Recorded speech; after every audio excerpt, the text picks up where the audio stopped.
Ecuador's president has declared an internal armed conflict after a series of gang attacks, including one at a television station.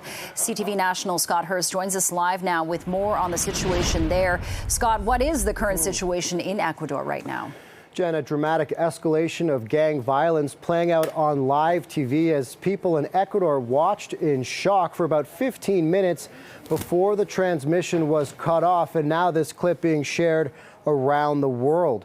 No one was killed in this attack, but Ecuador's national police chief is calling it a terrorist attack.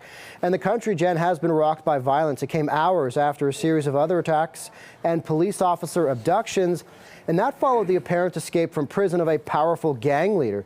The president, who rose to power in November with a promise to bring peace, has now declared a state of emergency, saying the nation has entered an internal armed conflict.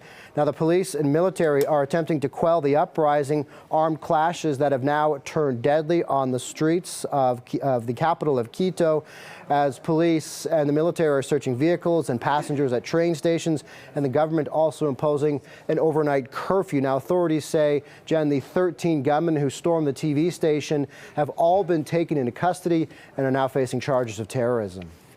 Okay, Scott, a scary situation there, but what actions are neighboring countries taking as a result of the rise in violence in Ecuador?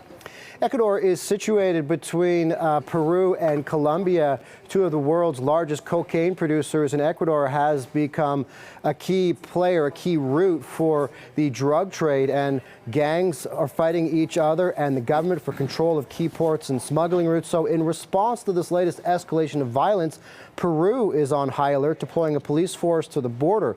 Now, in terms of traveling to Ecuador, the government of Canada says exercise a high degree of caution with regional advisories in place to avoid all non-essential travel to certain areas of Ecuador, Jen.